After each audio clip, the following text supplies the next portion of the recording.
لبیک یا حسین لبیک یا حسین محمد وعلی محمد صلوات.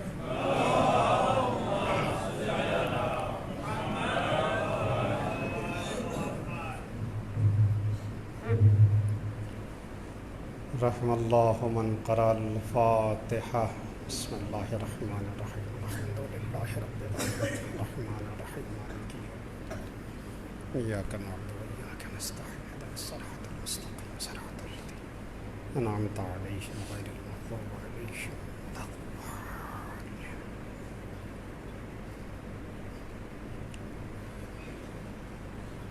لا حول ولا قوة إلا بالله العلي العظيم. أعوذ بالله من الشيطان الرجيم. بسم الله الرحمن الرحيم.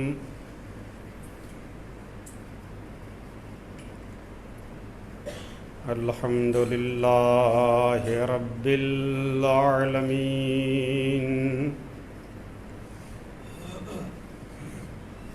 الصلاۃ والسلام والتحیۃ والاکرام علی العبد المؤید والرسول المسدد والنبی المہذب والحبیب المنتخب وبالقاسم محمد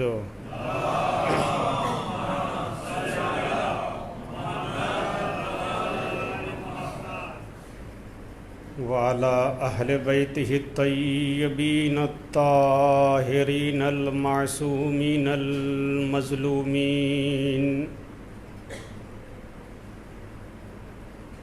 واللعنة على أعدائهم أجمعين من يومنا هذا إلى قيام يوم الدين. أما بعد، عن أبي عبد الله الحسين عليه السلام: انما خرجت لطلب الاصلاح في امة جدي اريد ان امر بالمعروف وانهى عن المنكر واسير بسيرة جدي وابي علي بن ابي طالب.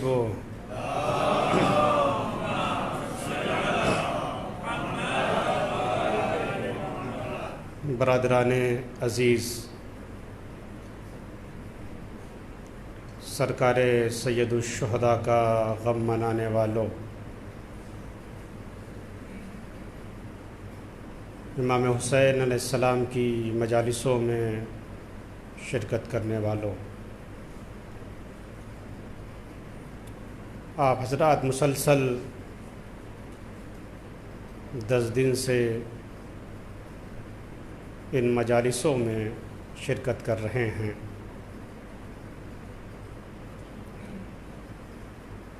اور امر اہل بیت کو زندہ کرنے کا ثبوت دے رہے ہیں.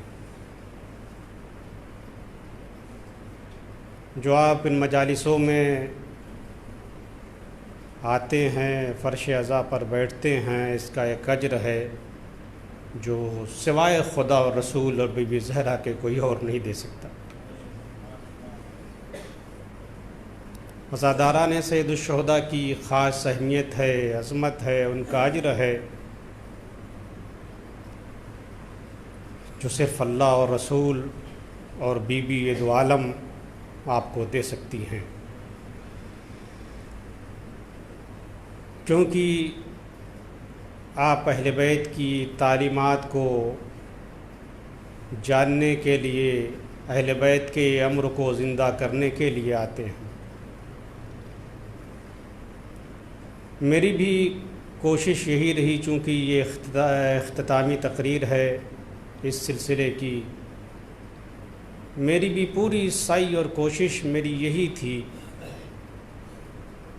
کہ اپنی بات کو ایک اچھے انداز میں آپ کی خدمت میں پیش کر سکوں،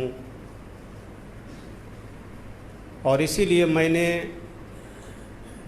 بہت ہی آسان ٹاپک اور موضوع انتخاب کیا تھا اپنی مجلس کے لیے، جو تھا امر بالمعروف اور نہی عن منکر۔ بہت ہی آسان ٹاپک اور موضوع تھا۔ امر بالمعروف میں نے بیان کیا تھا کہ امر بالمعروف یعنی نیکیوں کی طرف ہدایت کرنا، اگر اردو میں ترجمہ کر لیں تو نیکیوں کی طرف ہدایت کرنا، نہی عن منکر یعنی برائی سے روکنا۔ اس سے آسان موضوع کیا ہو سکتا ہے؟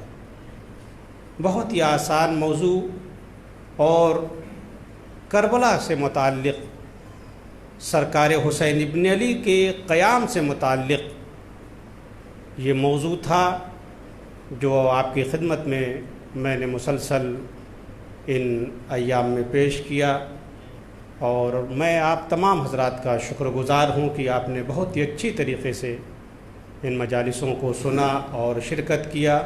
انشاءاللہ آپ سب کا اجر اللہ اور رسول بی بی فاطمہ عطا کریں گے۔ ایک صلوات پڑھیں محمد و آل محمد۔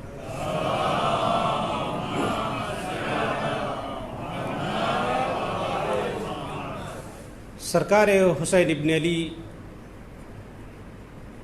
نے جو قیام کیا تھا اسی کے لیے کیا کہ اصلاح معاشرہ، بہترین معاشرہ وجود میں آئے،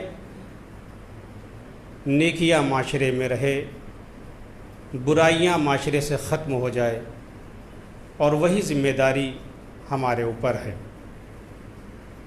امام حسین کی قربانی ایک عظیم قربانی ہے، جسے ہر دور اور ہر زمانے میں یاد کرنے کی ضرورت ہے۔ جتنا آپ حسینی پیغامات کو پہنچاتے چلے جائیں گے، اتنا ہی معاشرے سے، سماج سے ظلم و ستم کا خاتمہ ہوتا چلا جائے گا۔ امام حسین علیہ السلام نے عظیم قربانی کربلا کے میدان میں دی ہے، اور امام حسین علیہ السلام نے اسی سیرت پر عمل کیا جو ان کے نانا کی سیرت تھی، ان کے بابا کی سیرت تھی۔ اسی لیے سرکار ختمی مرتبہ حضرت محمد مصطفیٰ صلی اللہ علیہ وآلہ وسلم نے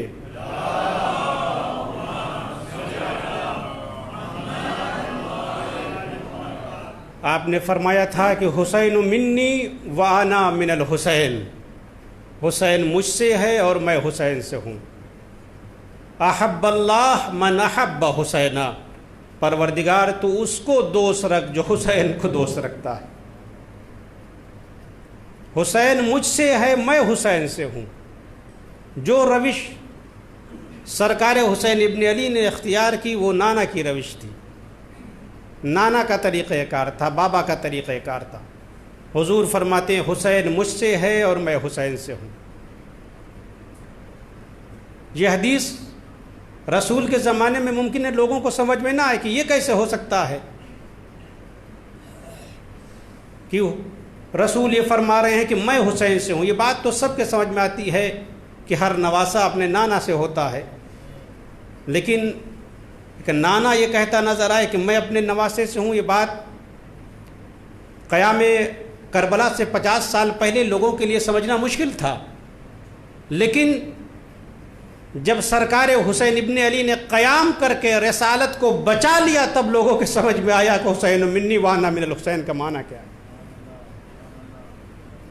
اسی حسین ابن علی نے اسے رسالت کو بچایا ہے۔ حسین ابن علی نے رسالت کے ان پیغامات کو بچایا ہے، اس روش اور طریقے پر سرکار حسین ابن علی نے عمل کیا ہے جو رسول اللہ کی تھی۔ اور حضور نے دعا کی کہ پالنے والے جو حسین کو دوست رکھتا ہے، حسین سے محبت کرتا ہے تو اس سے محبت کر۔ امام حسین سے جو محبت کرنے والے ہیں ان کا بڑا اجر ہے، ان کی بڑی اہمیت ہے اللہ کے نزدیک۔ اہل بیت سے جو محبت کرتے ہیں ان کا بڑا اجر ہے اللہ کے نزدیک۔ کوئی آسان بات نہیں ہے، ہر کسی کو اہل بیت کی محبت میسر نہیں ہوتی۔ یہ وہ عظیم نعمت ہے جو نسلوں کی طہارت کو دیکھ کر ملتی ہے، ہر کسی کو نہیں ملتی ہے۔ آپ اپنا اہمیت کا اندازہ قیامت میں دیکھنا کہ قیامت میں اس طریقے سے بی بی فاطمہ اپنے چاہنے والوں کو جدا کریں گی جس طریقے سے ایک پرندہ اچھے دانوں کو خراب دانوں سے الگ کر لیتا ہے۔ یہ آپ کی اہمیت ہے۔ جو اہل بیت کو چاہتے ہیں، اہل بیت کو دوست رکھتے ہیں، ان کی یہ اہمیت ہے۔ آسان نہیں، ہر کسی کو ولایت اہل بیت نہیں ملتی ہے۔ لکھا ہے کہ ایک شخص چھٹے امام حضرت امام جعفر الصادق علیہ الصلوۃ والسلام کی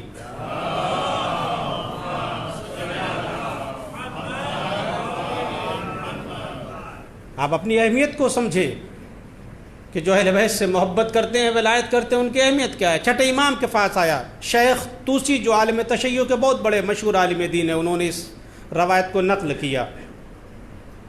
وہ کہتے ہیں کہ جاء رجل الی سیدنا الصادق، ایک شخص امام صادق علیہ السلام کے پاس آیا، فشکا علیہ الفقر، اور امام کے پاس آنے کے بعد اپنے فقر کی، اپنے فاقے کی امام سے گلہ کیا، شکوہ کیا، مولا میں بہت ہی فقیر انسان ہوں، مولا میں بہت غریب انسان ہوں۔ مولا کا چاہنے والا ہے، مولا کا دوست ہے، مولا کا شیعہ ہے، آ کر کہتا ہے مولا فشکا علیہ الفقر، مولا میں بہت ہی غریب انسان ہوں، بہت ہی فقیر انسان ہوں۔ روایت کے جملے ہیں والصادق یکذبہ، امام صادق کہہ رہے ہیں نہیں ایسا نہیں ہے، امام صادق کہہ رہے ہیں نہیں تم فقیر نہیں ہو، تم غریب انسان نہیں ہو۔ وہ کہتا ہے مولا میں فقیر ہوں۔ یہاں تک کہ روایت نے لکھا ذکر قطعۃ من الفقر، اس نے فقر کے کچھ مورد تھے، مولا فلاں جگہ پر ایسا ہوا تھا میرے پاس کچھ نہیں تھا، فلاں جگہ پر ایسا تھا میرے پاس کچھ نہیں تھا۔ 4-5 مورد امام صادق علیہ الصلوۃ والسلام کے پاس جو اس نے بیان کیا، مولا فلاں جگہ پر ایسا ہوا، فلاں جگہ پہ ایسا ہوا، آپ جانتے ہیں۔ لیکن مولا فرماتے ہیں میں تجھے فقیر نہیں دیکھ رہا ہوں، میں تجھے غریب نہیں دیکھ رہا۔ مولا ایک بات کی طرف سے متوجہ کرانا چاہیے، یہ شکوہ کر رہا ہے کہ مولا بہت فقیر ہوں۔ جب اس کا اصرار بڑھا تو مولا نے کہا اچھا ایک سوال میں تجھ سے کرتا ہوں، میں تجھ سے ایک سوال کرتا ہوں۔ تو اپنے آپ کو فقیر کہہ رہا ہے، غریب کہہ رہا ہے، بے اہمیت کہہ رہا ہے، کچھ تیرے پاس نہیں ہے۔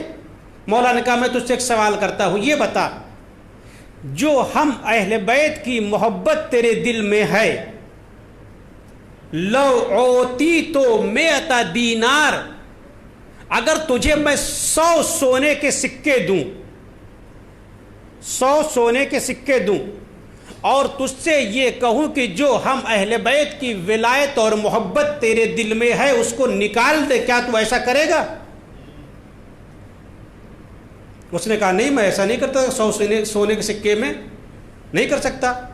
روایت کے یہ جملے ہیں کہ مولا امام صادق علیہ السلام اس کے دینار میں اضافہ کرتے چلے جا رہے ہیں۔ تجھے 100 سونے کے سکے دیے جائیں، 200 سونے کے سکے دیے جائیں، 1000 سونے کے سکے دیے جائیں، والرجل یحلف، اور وہ قسم کھا رہا ہے کہ خدا کی قسم میں کسی بھی حال پر محبت اہل بیت کو چھوڑنے کے لیے تیار نہیں ہوں۔ مولا نے ایک جملہ اس کو دے کر کہا کہ پس تو اپنے آپ کو فقیر کہہ رہا ہے، غریب کہہ رہا ہے، تیرے پاس ایک اتنی عظیم اور قیمتی چیز ہے جس کو کائنات کی کسی بھی دولت کے عوض تو دینے کے لیے تیار نہیں ہے، پھر بھی تو اپنے آپ کو فقیر کہہ رہا ہے۔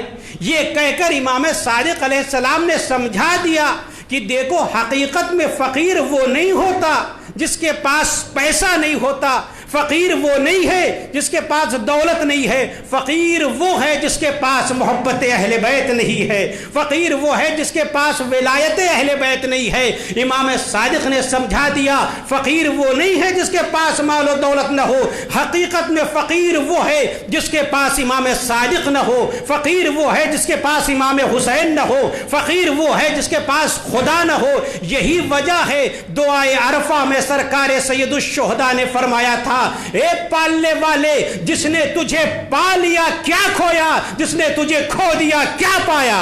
نعرہ تکبیر،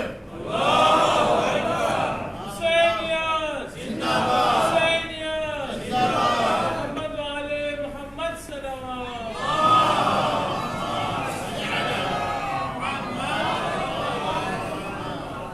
آپ غور فرما رہے ہیں، جس کے پاس امام صادق نہ ہو حقیقت میں وہ فقیر ہے، جس کے پاس امام حسین نہ ہو وہ فقیر ہے، جس کے پاس خدا نہ ہو۔ اہل بیت کا محب، اہل بیت کا چاہنے والا، ولایت اہل بیت سے عظیم دولت اور بڑی دولت کیا ہو سکتی ہے؟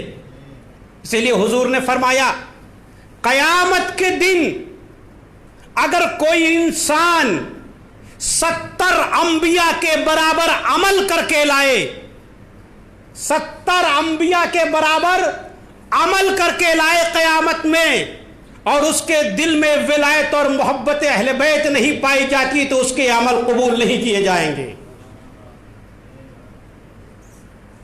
یہ ہے آل محمد کے چاہنے والوں کی عظمت اور اہمیت، امام حسین سے محبت کرنے والوں کی۔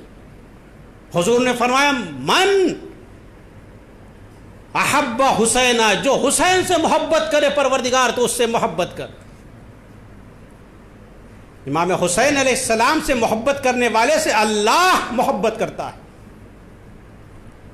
امام حسین علیہ السلام نے چونکہ دین خدا کو بچانے کے لیے، رسالت کو بچانے کے لیے سرکار حسین ابن علی نے قربانی پیش کی، اسی لیے چھٹے امام حضرت امام جعفر صادق علیہ السلام نے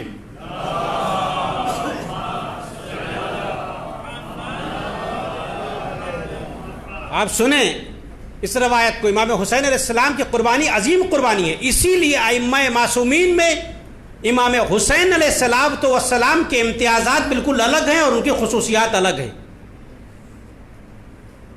بعض خصوصیات ایسے ہیں جو صرف سرکار سید الشہداء سے مخصوص ہیں، وہ صفات، وہ خصال دیگر ائمہ معصومین میں نہیں پائے جاتے۔ چھٹے امام فرماتے ہیں ان اللہ تعالی عوض الحسین علیہ السلام بقتلہ 4 خصال، اللہ نے امام حسین کو شہادت کے بدلے 4 خصوصیات اور 4 امتیاز عطا کیے ہیں۔ امام حسین کو اللہ نے 4 امتیاز عطا کیے ہیں، شہادت کے عوض اللہ نے 4 امتیاز عطا کیے ہیں۔ ان میں سے پہلا امتیاز جو سرکار سید الشہداء کے لیے مخصوص ہے، جعل الامامت فی ذریتی، اللہ نے امامت کو امام حسین کی نسل میں قرار دیا ہے۔ امامت امام حسین علیہ السلام کی نسل سے چلیے، آج بھی حسین کا بیٹا پردے غیب میں موجود ہے۔ تو اللہ نے پہلا امتیاز امام حسین علیہ السلام کو کیا دیا کہ امامت کو امام حسین علیہ السلام کی نسل میں اور ذریت میں قرار دیا ہے اللہ نے۔ ایک دوسری خصوصیات جو اللہ نے امام حسین علیہ السلام کو عطا کی ہے، وَالشِّفَاءُ فِي تُرْبَتِهِ، اللہ نے امام حسین کی قبر کی مٹی میں شفا کو قرار دیا ہے۔ وَالْإِجَابَةُ تَحْتَ قُبَّتِهِ، اور امام حسین کے قبے کے نیچے پروردگار عالم نے دعا کی مستجاب ہونے کو بتایا ہے کہ امام حسین علیہ السلام کے قبے کے نیچے دعا کبھی رد نہیں ہوتی۔ چوتھی چیز خصوصیات امام حسین علیہ السلام کے لیے جو اللہ نے قرار دی، جانتے ہیں وہ کیا ہے؟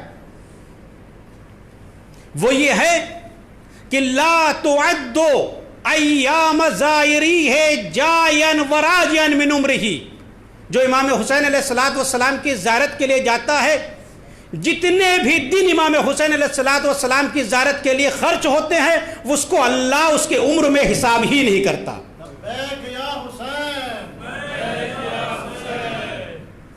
آپ غور فرما رہے ہیں کہ اللہ نے خصوصیت عطا کی ہے، الشفاء فی تربتہ، امام حسین کی قبر کی خاک میں اللہ نے شفا کو قرار دیا ہے. یہی وجہ ہے کہ جب اللہ نے فیصلہ یہ کیا، بعض روایت میں ہے کہ اللہ نے جب فیصلہ کیا کہ زمین مکہ کے اوپر جو ہے، مکہ کے اوپر خانہ کعبہ بنے، اللہ کا فیصلہ ہوا کعبہ کہاں بنے؟ زمین مکہ کے اوپر.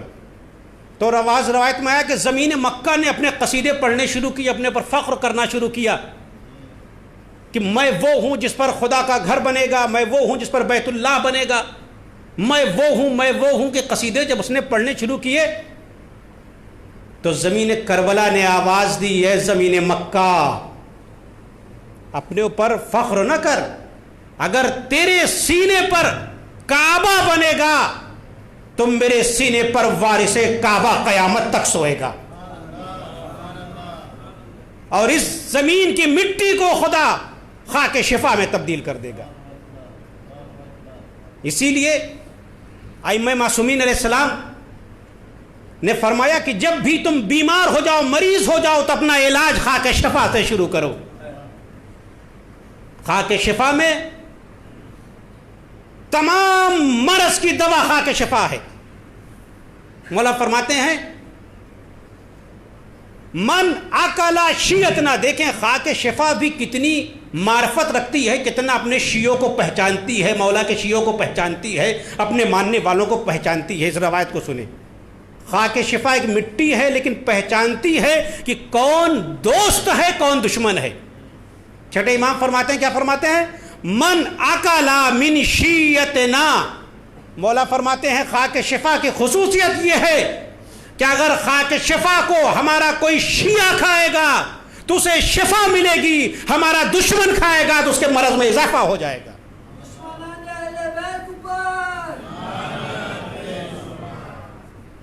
اس طریقے سے دشمن اہل بیت خاک شفا کو کھانے کے بعد پگھل جائے گا جس طریقے سے آگ کے اوپر گوسفند کی چربی پگھل جاتی ہے. اتنی معرفت ہے اس زمین کو بھی. تو کہا گیا کہ اگر بیمار ہو تو خاک شفا سوائے مرض الموت کے تمام چیزوں کا علاج خاک شفا میں ہے. کسی بھی امام کی قبر کی مٹی کو کھانا جائز نہیں ہے سوائے قبر امام حسین کے، سوائے قبر امام، وہ بھی ایک چنے کے برابر. اسی لیے ساتویں امام کاظم علیہ السلام نے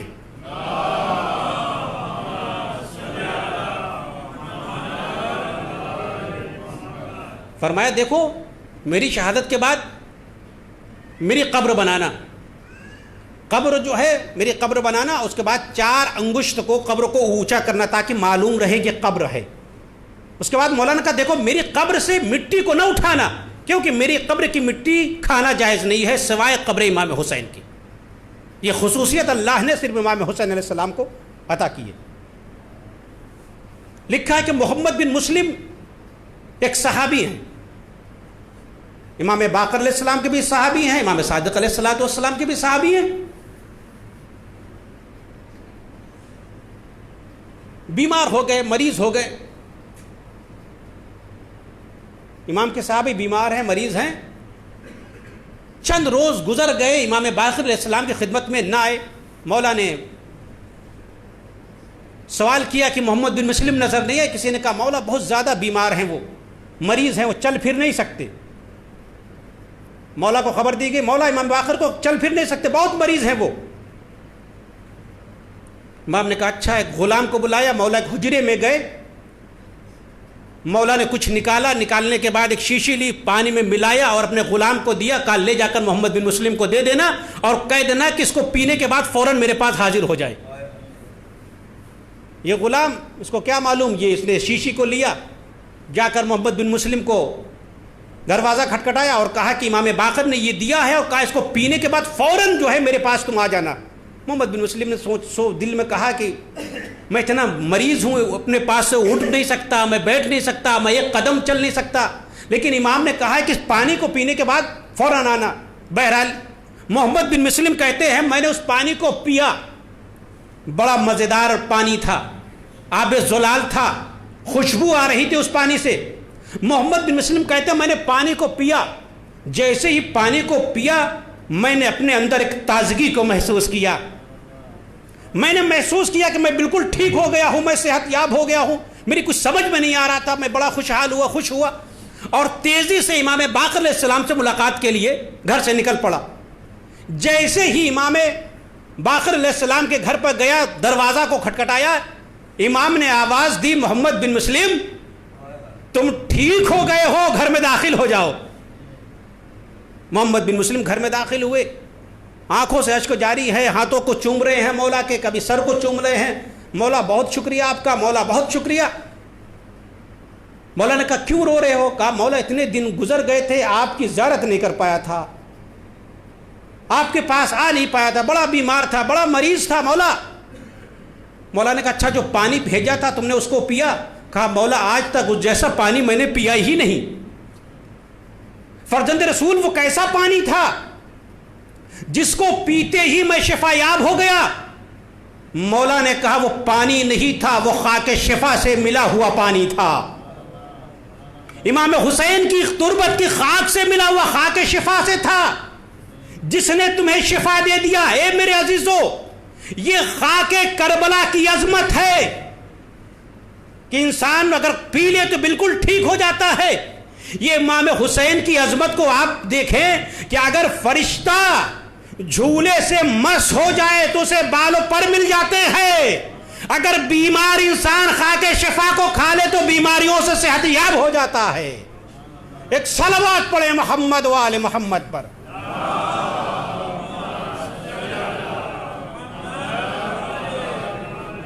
مولا امام باقر نے فرمایا وہ پانی جو تم کو میں نے دیا تھا وہ خاک شفا سے مخلوط تھا, ملا کر دیا گیا تھا.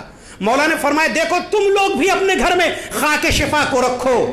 ہم اہل بیت اپنے گھر میں خاک شفا کو رکھتے ہیں, اپنے بچوں کو بھی دیتے ہیں اور اپنے گھر کی عورتوں کو بھی خاک شفا پلاتے ہیں. مولا اس کے بعد فرماتے ہیں جس گھر میں خاک شفا رہتی ہے اس گھر میں اللہ کی برکت ہی برکت رہتی ہے.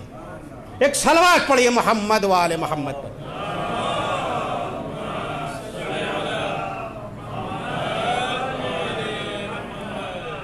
خاک شفا کی عظمت ہے, امام حسین علیہ السلام کے قبر کی خاک کی یہ عظمت ہے کہ یہ لوگوں کو شفا دیتی ہے, بیماری سے شفا دیتی ہے. وَآمِنًا مِّن كُلِّ خَوْفٍ. امام حسین کی قبر کی خاک کی خصوصیت یہ ہے کہ خطروں سے انسان کو نجات دلاتی ہے. انسان کے اندر ڈر پیدا ہو جائے, خوف پیدا ہو, یہی وجہ ہے کہ امام رضا علیہ السلام جب بھی اپنے کسی صحابی کو کوئی چیز بھیجتے تھے, کپڑا دیا, کوئی چیز گفٹ دیا, تو اس کے اندر خاک شفا کو ضرور رکھتے تھے. پوچھا کیوں مولا دے رہے ہیں؟ کہا کہ یہ خطرات سے بچاتی ہے, لہذا سفر میں جاؤ تو خاک شفا کو اپنے ساتھ رکھو. خاک شفا کیا ہے؟ خوف سے نجات دیتی ہے, ڈر سے, خطرات سے خاک شفا تم کو نجات دے گی. مولا نے کہا خاک شفا کو اپنے ساتھ رکھا کرو, چاہے جیسا بھی خوف ہو, جیسا بھی خطرہ ہو, خاک شفا کو اپنے ساتھ رکھو. لکھا ہے کہ قم میں آیت اللہ حائری کا زمانہ ہے.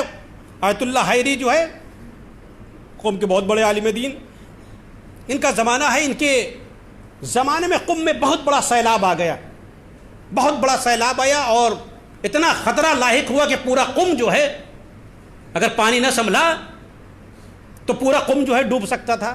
لوگ اکٹھا ہوئے کہ آپ آیت اللہ ہیں, آپ عالم دین ہیں, آپ کچھ کریں. تو انہوں نے کہا ٹھیک ہے چلو مجھے دریا کے پاس لے کر چلو. دریا کے پاس آیت اللہ حائری کو لے کر گئے. آیت اللہ حائری نے لکھا ہے کہ ایک چٹکی خاک شفا کو پانی میں ڈال دیا. جیسے ہی پانی میں ڈالا, لکھا ہے کہ سارا پانی خطرے سے, نشان سے نیچے چلا گیا. یہ میرے عزیزو یہ خاک شفا ہے جو دنیا میں بھی انسان کو خوف سے نجات دلاتی ہے, اور حسین ابن علی آخرت میں بھی اپنے چاہنے والوں کو نجات دلائیں گے. ایک صلوات پڑھیں محمد و آل محمد پر.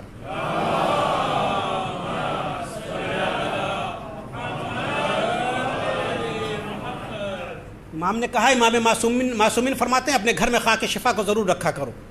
امام حسین کی قبر کی خاک جو ہے ضرور رکھا کرو, تم کو خطرات سے نجات دلائے گی. تمہارے لیے شفا کا سبب قرار پائے گی خاک شفا. اس کو رکھا کرو, تمہارے گھر میں برکت ہی برکت آئے گی اگر تم نے خاک شفا کو رکھا, خاک قبر امام حسین کو رکھا. اصفہان کا واقعہ ہے, شاہ صفوی کا واقعہ ہے کہ ایک مرتبہ ایک عیسائی سفیر شیعہ مذہب کی حقانیت کو دیکھنے کے لیے کہ شیعہ مذہب کتنا حق ہے, امام حسین کا مذہب کتنا حق ہے, اس کی تحقیق کرنے کے لیے پوری توجہ چاہتا ہوں. آپ عظمت خاک کربلا کو دیکھیں. شہر اصفہان آیا, ایران میں ایک شہر ہے اصفہان, وہاں آیا. بہت بڑا سفیر تھا, بہت پڑھا لکھا آدمی تھا, بہت سارے علوم کے اوپر بہت سارے نالج اس کو تھا اور بہت ساری چیزوں کو جانتا تھا. یہ علم نجوم کو جانتا تھا, ستاروں کا علم اس کے پاس تھا, بہت سارے علوم اس کے پاس تھے. اور کہتے اتنا ماہر انسان تھا, اتنا بڑا انسان تھا کہ کبھی کبھی بعض اوقات انسان کے جیب میں رکھی ہوئی چیزوں کو بھی بتا دیا کرتا تھا. بہت بڑا عالم تھا. شاہ صفوی کا زمانہ ہے. اس نے کہا کہ ہم آئے ہیں تاکہ امام حسین کے مذہب کی حقانیت کو دیکھیں, شیعہ مذہب کیسا مذہب ہے, حق پر ہے یا نہیں ہے, اس کو تحقیق کرنے کے لیے آیا. پڑھا لکھا تھا. اس بادشاہ نے بھی, اصفہان کے بادشاہ نے تمام شیعہ علماء کو بلایا اور بلانے کے بعد کہا کہ ایسا ہے کہ آ کر اپنی اپنی بات رکھو, اپنی اپنی دلیل رکھو اس کے سامنے. یہ عیسائی مذہب کا ہے, شیعہ مذہب کو جاننے کے لیے آیا ہے. اپنے بڑے بڑے علماء وہاں پر حاضر ہوئے اور مذہب تشیع کے لیے دلیل پیش کر رہے ہیں, شیعہ مذہب کے لیے دلیل اس کے سامنے پیش کر رہے ہیں. لکھا ہے علامہ فیض کاشانی جو عالم تشیع کے, عالم شیعہ کے بہت مشہور عالم دین, بہت ساری کتابیں ان کی موجود ہیں. ان کو بھی بلایا گیا کہ فلاں عالم آیا ہے, آ کر اپنے مذہب کے لیے دلیل پیش کیجئے. وہ آپ کی حقانیت کی دلیل مانگنے آیا. بہت بڑا عالم ہے, بہت پڑھا لکھا آدمی ہے. ان کو معلوم تھا کہ یہ پڑھا لکھا آدمی ہے اور بہت سارے علوم کو یہ جانتا ہے, علم نجوم کو جانتا ہے, علم غرائب کو جانتا ہے, بہت سارے علوم سے یہ واقف ہے. جانتے تھے کہ انسان کے دل کی بات بھی بتا دیا کرتا ہے, بڑا ماہر آدمی ہے. سارے علماء جو ہے اس کو دلیل پیش کر رہے ہیں. یہ بھی گئے, اس وقت گئے جب وہ نکل رہا تھا. انہوں نے اپنے دوسرے اعتبار سے امام حسین کے مذہب کی حقانیت کو اس کے سامنے پیش کرنا چاہا.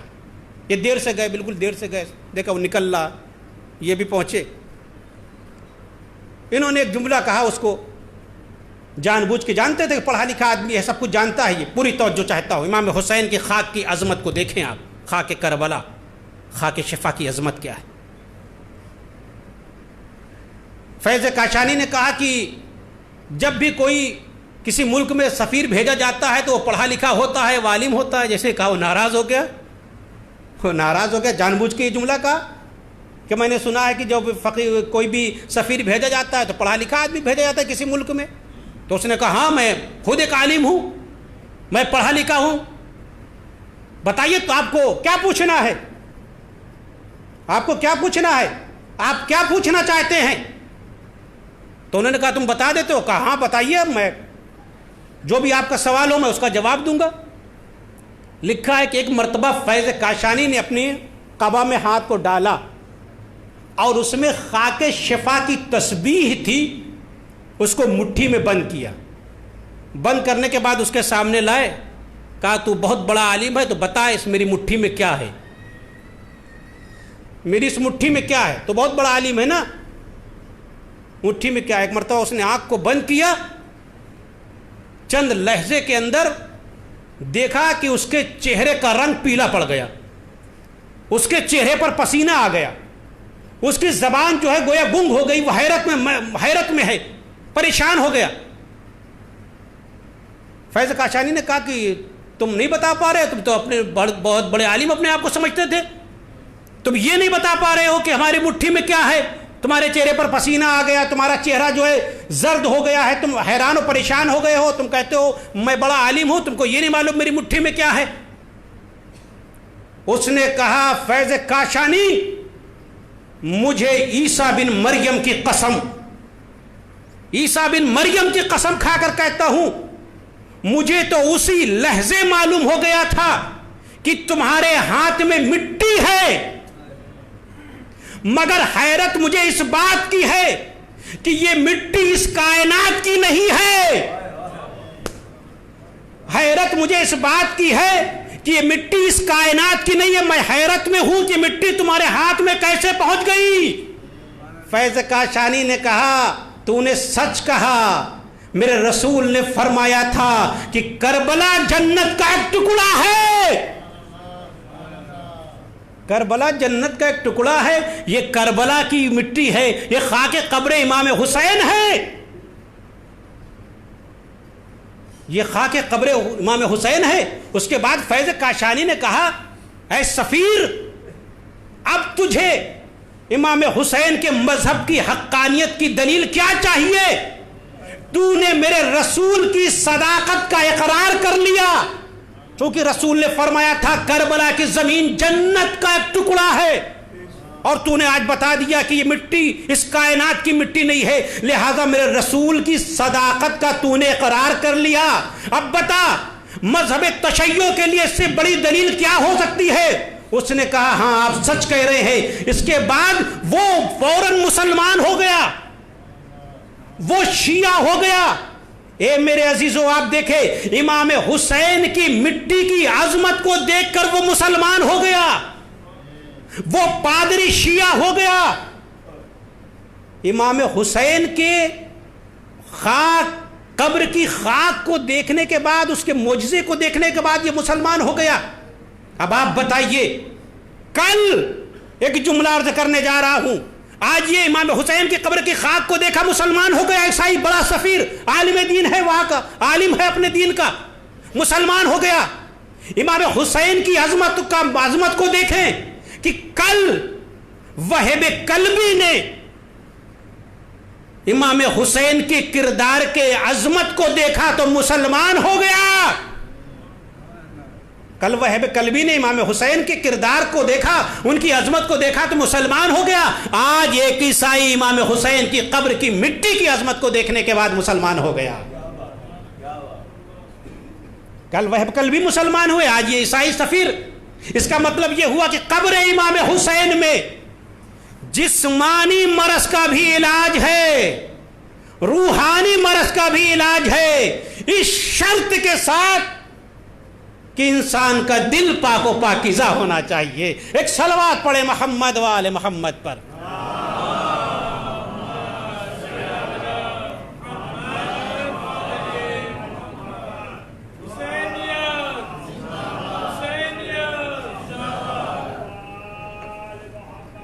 آپ غور فرما رہے ہیں امام حسین کی تربت کی اہمیت کہ اللہ نے شفا کو قرار دیا۔ اسی لیے کہا گیا کہ اپنے جیب میں، اپنے پاس جو ہے امام حسین کے قبر سے بنی ہوئی تسبیح کو رکھا کرو۔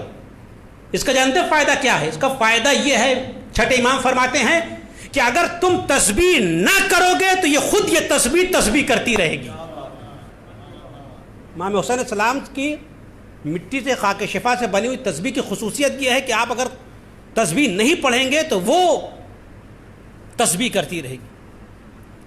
تو امام حسین علیہ السلام کو خصوصیت اللہ نے عطا کی، کیونکہ وقت بہت کم ہے، میں بہت تیزی سے آگے بڑھ رہا ہوں۔ امامت کو اللہ نے امام حسین کی نسل میں قرار دیا، اور شفا کو اللہ نے امام حسین کی تربت میں قرار دیا ہے۔ اور اس کے بعد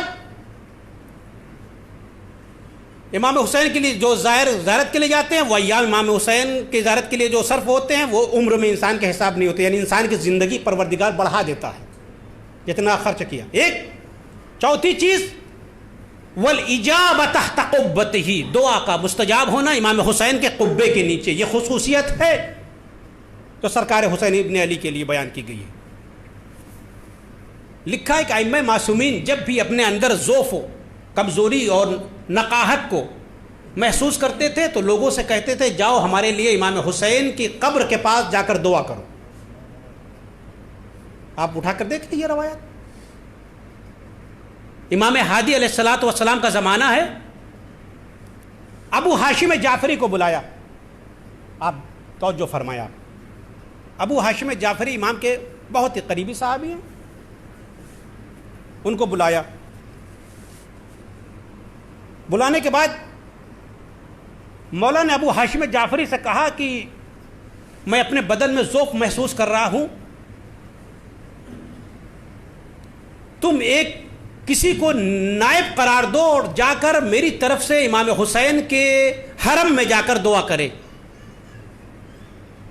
امام ہادی فرما رہے ہیں کہ جائے اور میرے لیے دعا کرے. امام دیکھو عظمت سمجھانا چاہتے ہیں. ابو ہاشم جعفری باہر نکلے. ایک صحابی علی بن بلال ہیں, وہ بھی ملے. کہا کس کیا بات ہے؟ کہا کہ امام ہادی علیہ السلام نے کہا ہے کسی کو شخص کو نائب قرار دے, جا کے امام کے لیے دعا کرے. امام بدن میں تھوڑا ضعف محسوس کر رہے ہیں, نقاہت محسوس کر رہے ہیں. تو اس نے کہا ابو ہاشم جعفری امام شاید کسی کو زیارت کے لیے بھیجنا چاہتے ہیں, ورنہ وہ خود حائر حسینی ہے, وہ خود ان کا ایک احترام ہے, وہ ان کا خود ایک احترام ہے. جو حائر حسینی کی عظمت ہے وہ خود صاحب احترام ہے. ابو ہاشم کے ذہن میں سوال پیدا ہوا کہ واقعاً کیا امام نے کہا ہے کہ جا کر دعا کرے میرے لیے, یا امام کسی کو نائب بھیجنا چاہتے ہیں اس لیے امام نے کہہ دیا؟ بات سمجھ رہے میری نا؟ امام نے کسی کو بھیجنا چاہ کے جا کر دو, یا واقعاً امام کہتے ہیں کہ جا کر جو ہے میرے لیے دعا کرو؟ آخر مجھے اس کا راز جاننا ہے. واپس آ گئے امام کے پاس, امام ہادی کے پاس. کہا مولا سوال میرے ذہن میں یہ پیدا ہو گیا کہ آپ نے کہا کہ جا کر حائر حسینی میں میرے لیے دعا کرو, امام حسین کے قبے کے نیچے جا کر میرے لیے دعا کرو. آپ بتائیے, آپ خود بھی ایک صاحب احترام ہیں, آپ خود امام ہیں. تو امام نے جب دیکھا ان کے ذہن میں یہ شبہ پیدا ہوا, امام نے کہا ٹھیک ہے, یہ بتاؤ خانہ کعبہ افضل ہے یا رسول اللہ افضل ہے؟ خانہ کعبہ افضل ہے یا رسول اللہ افضل ہے؟ اگر رسول اللہ افضل ہے تو اللہ نے حکم دیا کہ خانہ کعبہ کا طواف کریں. یہ بتاؤ حجر اسود افضل ہے یا رسول اللہ افضل ہے؟ اللہ نے حکم دیا کہ حجر اسود کا بوسہ لیا جائے. مقام عرفات اور میدان عرفات افضل ہے یا رسول اللہ افضل ہے؟ رسول اللہ کو حکم دیا گیا کہ عرفات میں قیام کرے. ابو ہاشم سنو, ہر جگہ کا ایک خاص احترام پروردگار نے قرار دیا ہے, ہر جگہ کا حق اللہ نے قرار دیا, اس کو ادا کرنا ضروری ہے. امام حسین کے مزار کا حق یہ ہے, امام حسین کے حرم کا حق یہ ہے کہ وہاں جا کر دعا کی جائے. ایک صلوات پڑھیں محمد و آل محمد پر.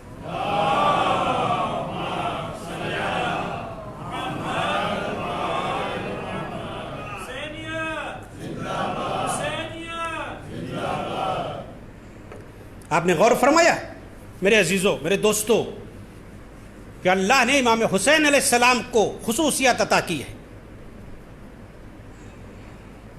ضروریت کو امام حسین علیہ السلام کی امامت کو امام حسین علیہ السلام کو ضروریت میں قرار دیا ہے, شفا کو قرار دیا ہے, اور اجابت کو قبے کے نیچے اللہ نے قرار دیا ہے, اور ان کے زائر کی عمر کو پروردگار عالم بڑھا دیتا ہے. یہ امام حسین علیہ السلام کی عظمت ہے, چونکہ امام حسین علیہ السلام نے قربانی پیش کی ہے دین کے لیے, شہادت پیش کی ہے. انا للحسین انا لقتل الحسین حرارتن فی قلوب المومنین. امام حسین کی محبت کی حرارت مومنوں کے دل میں پائی جاتی ہے. لا تبرد ابدا, قیامت تک اسے ٹھنڈی نہیں کیا سکتا. امام حسین کی محبت آپ دیکھیں کتنے زائرین جاتے ہیں امام حسین کی زیارت کے لیے. ملائکہ, اس سے زیادہ ملائکہ قبر امام حسین کا طواف کیا کرتے ہیں. اور اتنے ملائکہ آپ دیکھیں کہ ملائکہ کو صرف ایک مرتبہ, اس کے گروہ کو ایک مرتبہ زیارت کا جو ہے شرف ملتا ہے, دوبارہ ان کو اجازت نہیں ملتی. اتنی ملائکہ آتے ہیں زمین پر امام حسین کی قبر کی زیارت کے لیے. بس میرے عزیزو, گفتگو تمام ہو گئی. مولا آپ کو سلامت رکھے, پروردگار تمام عزاداران سرکار سید الشہداء کو اپنے حفظ و امان میں رکھے, اور آپ کی اس عزاداری کی عبادت کو مولا قبول فرمائیں. بس گفتگو بالکل مکمل ہو گئی ہے, بات پہنچ چکی ہے آپ تک.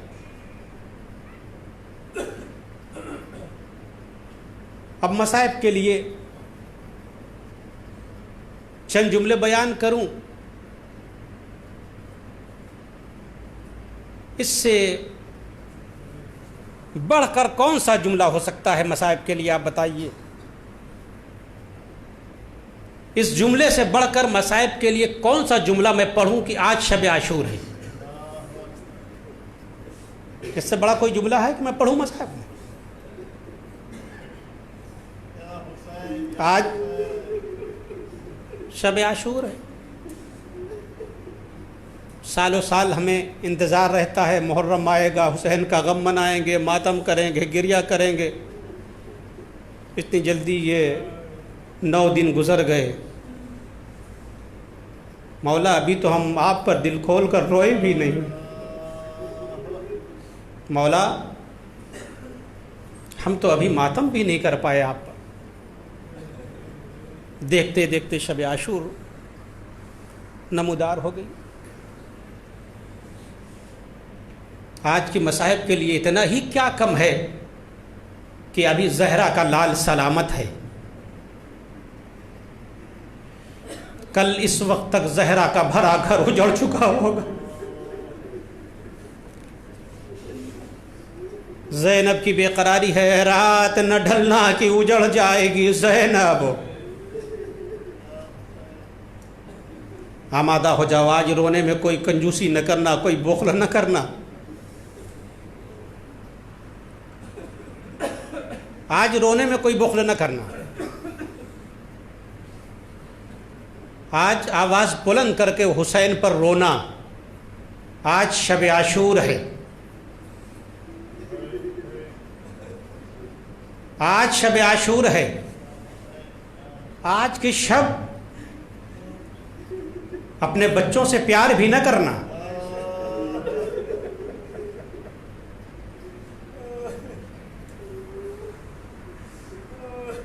آج کی شب اپنے بچوں سے پیار نہ کرنا۔ اگر شب میں کسی بیوی کو اپنے بچے سے پیار آ جائے نا تو دل پر ہاتھ رکھ کر کہے، ہائے ام رباب تیری گودی۔ کیا پڑھوں مصائب میں؟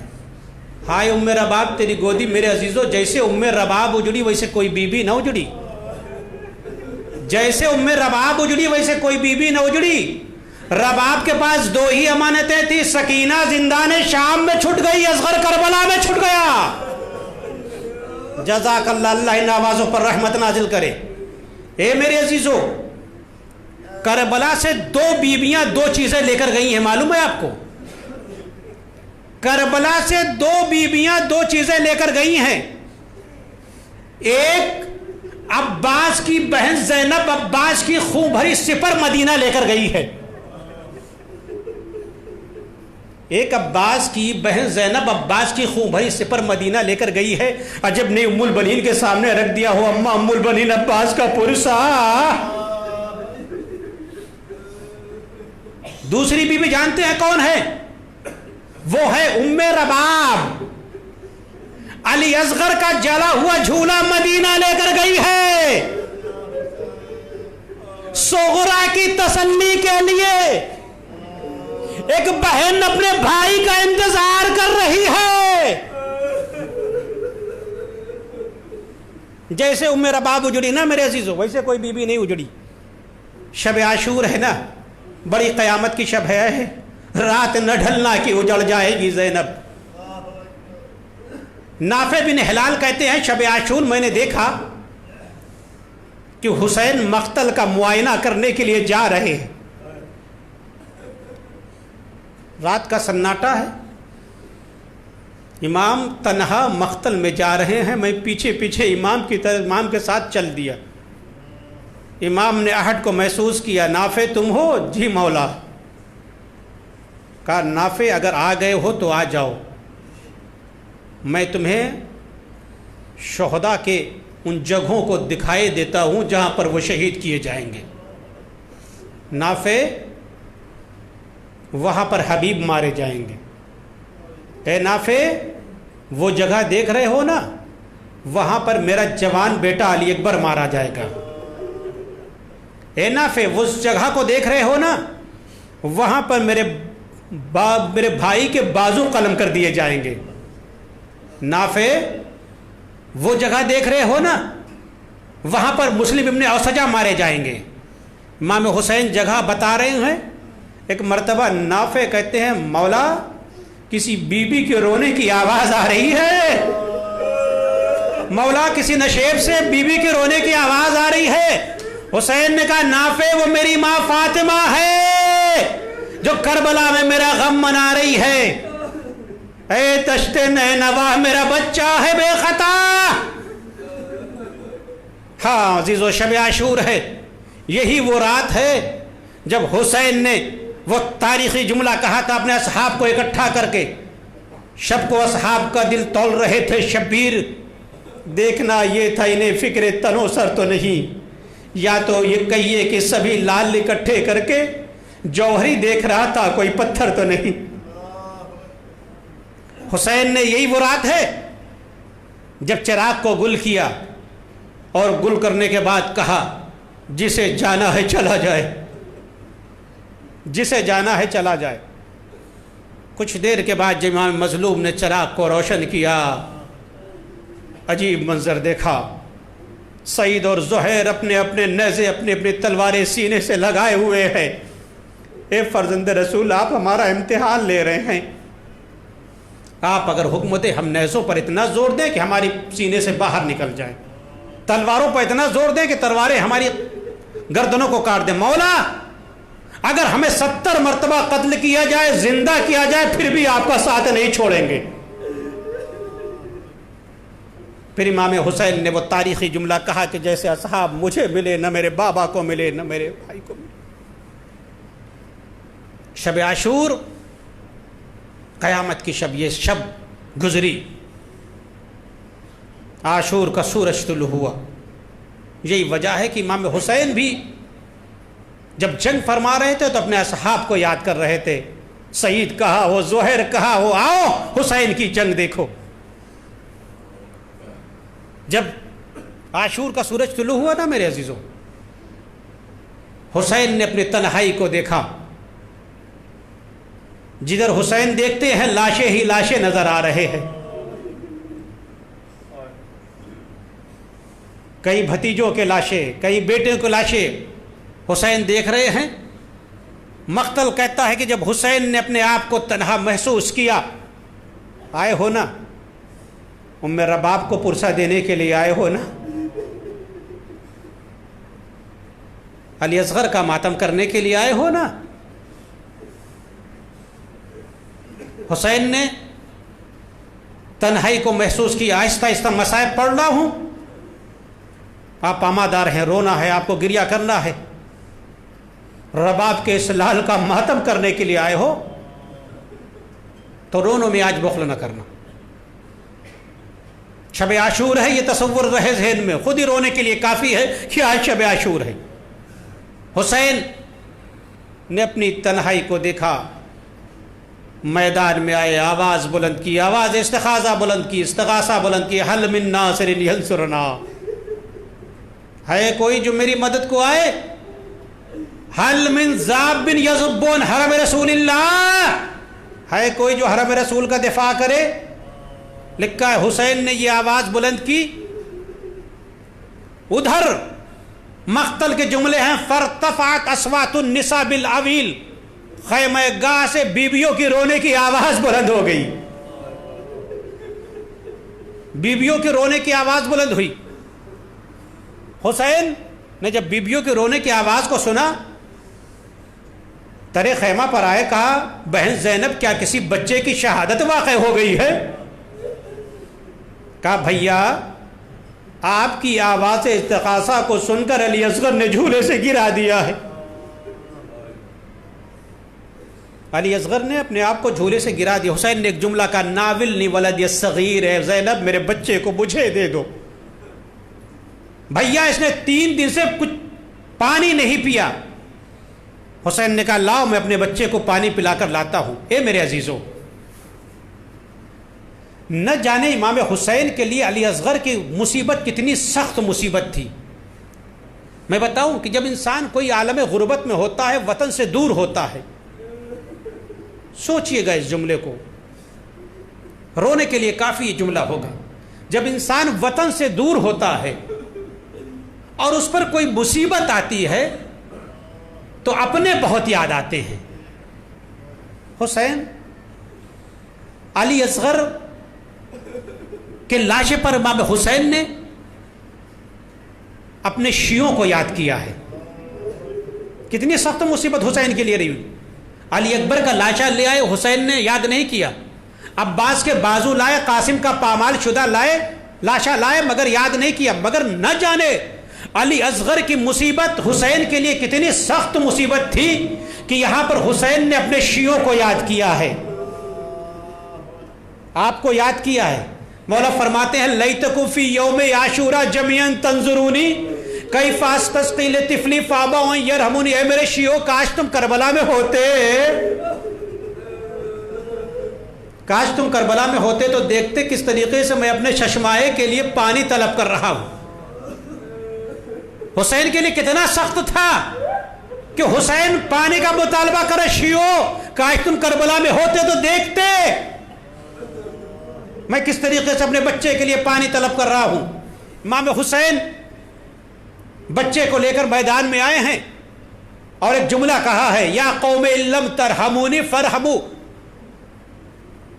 اما ترونا ھذا الطفل کیف یتلذذ عطشا۔ اے قوم جفاکار، اگر تم مجھ پر رحم نہیں کھاتے تو اس چھوٹے سے بچے پر تو رحم کھاؤ۔ دیکھتے نہیں یہ بچہ، چھوٹا سا بچہ کس طریقے سے پیاس کی شدت کی وجہ سے تلذی کر رہا ہے۔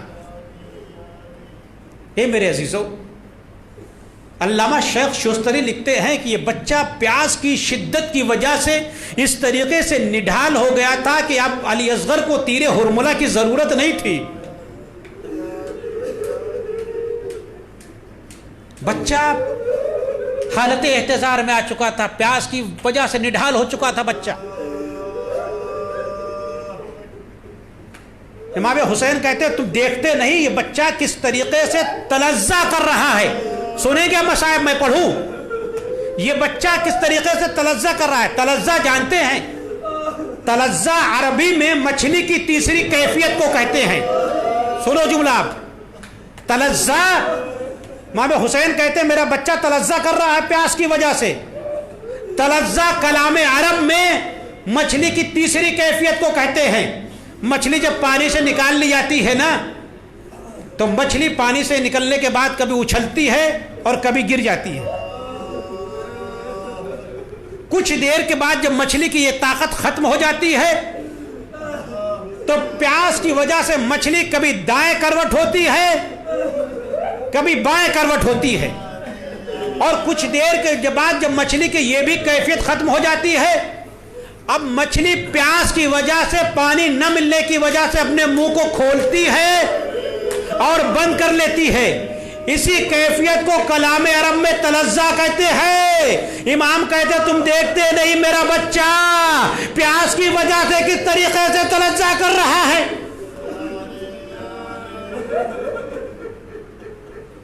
جناب علی اصغر کو تیر حرملہ کی ضرورت، بچہ حالت احتضار نڈھال ہو چکا تھا۔ اے قوم جفاکار، تم مجھ پر رحم نہیں کھاتے، اس بچے پر تو رحم کھاؤ۔ اگر تم یہ سمجھتے ہو اس کے بہانے حسین پانی پی لیں گے تو لو میں اسے زمین پر لٹائے دیتا ہوں۔ حسین نے جلتی زمین پر علی اصغر کو لٹا دیا۔ فوج اشکیا میں کوہرام برپا ہو گئے۔ میرے ساتھ کہتا ہے ارملہ کیا دیکھ رہا ہے، حسین کے کلام کو منقطع کر دے۔ حسین علی اصغر کے لاشے کو، علی اصغر کو لیے ہوئے ہیں، ہاتھوں پر لیے ہوئے ہیں۔ عمر سعد کہتا ہے ارملہ حسین کے کلام کو منقطع کر دے، حسین کی بات کو ختم کر دے۔ لکھا ہے حسین نے چاہا، حسین نے ایک جملہ کہا ہے، حسین نے ایک جملہ کہا کہ بیٹا علی اصغر تم بھی حجت خدا کے فرزند ہو، اپنی حجت کو تمام کر دو۔ جیسے یہ کہنا تھا کہ علی اصغر نے اپنی سوکھی ہوئی ایٹھی ہوئی زبان کو اپنے ہونٹوں پر پھیرنا شروع کی۔ علی اصغر نے اپنی سوکھی ہوئی زبان کو ہونٹوں پر پھیرنا شروع کر دیا۔ کوہرام برپا ہے۔ حسین نے چاہا، ایک جملہ پڑھنے جا رہا ہوں، حسین نے چاہا کہ جھک کر علی اصغر کے گلے کا بوسہ لے لے. سنو جملہ. حسین نے چاہا کہ جھک کر علی اصغر کے گلے کا بوسہ لے لے، بس عزادارو حسین سے پہلے تیر حرملہ نے علی اصغر کے گلے کا بوسہ لے لیا. بچہ باپ کے ہاتھوں پر منقلب ہو گیا. بچہ باپ کے ہاتھوں پر منقلب ہو گیا. بچہ ذبح ہو گیا. اتنا سنگین تیر تھا کہ بچہ ذبح ہو گیا. حسین نے علی اصغر کے خون کو زمین کی طرف پھینکنا چاہا، زمین نے انکار کر دیا. آسمان کی طرف پھینکنا چاہا، آسمان نے انکار کر دیا. حسین اس خون کو اگر زمین پر گرا قیامت تک کوئی دانہ نہیں نکلے گا. آسمان نے منع کر دیا. اے میرے عزیزو، ایک دو جملے اور بچے ہیں، مجلس تمام ہو رہی ہے. اب آپ تصور کریں کہ ایک باپ ہے اور اس کے ہاتھ پر اس کے 6 مہینے کے بیٹے کا جنازہ ہے. ایک جملہ اور بچہ ہے، 2 جملے بچے ہیں، مجلس تمام ہو رہی ہے. ابو مخنف لکھتا ہے، مقتل نگار ابو مخنف لکھتا ہے، آپ دیکھیں کہ جب کسی جانور کو نہر کیا جاتا ہے نا، تو خون فوارے کے ساتھ نکلتا ہے. تمام ہو گئی مجلس. خون فوارے کے ساتھ نکلتا ہے. علی اصغر تیر حرملہ سے نہر ہو چکے ہیں. ابو مخنف لکھتا ہے کہ حسین علی اصغر کے لاشے کو اپنے ہاتھ پر لیے ہوئے ہیں اور علی اصغر کے سینے سے تازہ خون ابل رہا ہے. علی اصغر کے سینے سے خون ابل رہا ہے. حسین خون میں نہاتے ہوئے چلے جا رہے ہیں. خدا کی قسم ایک جملہ بچہ ہے، مجلس تمام ہو رہی ہے. ایک باپ ہے، باپ کے ہاتھوں پر بیٹے کا جنازہ ہے. کہاں لے جانا ہے؟ ماں کے پاس لے جانا ہے. حسین خیمے کے پاس آئے، مگر حسین کی ہمت نہیں ہو رہی ہے خیمے میں جائے.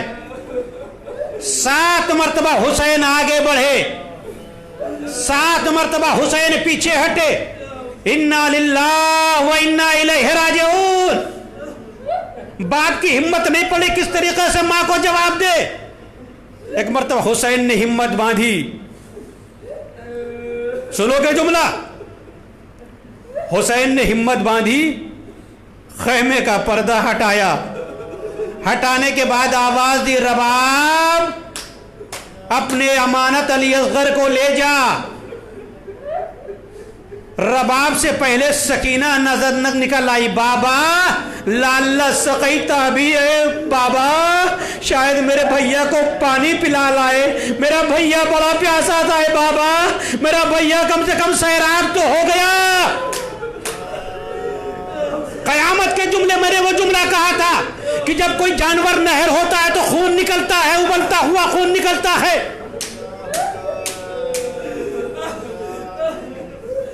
ایک مرتبہ رباب آئی، حسین کے چہرے کو دیکھا، رباب نے سمجھ لیا.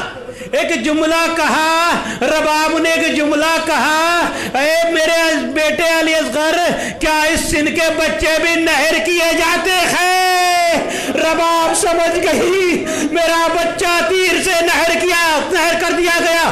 جب سکینہ نے پوچھا، اے بابا میرا بھیا علی اصغر کہاں ہے؟ حسین نے کچھ نہیں کہا، ابا کا دامن ہٹایا. سکینہ غشکا کر گر پڑی، ارے میرا بھیا علی اصغر، ارے میرا بھیا علی اصغر نہر کر دیا گیا.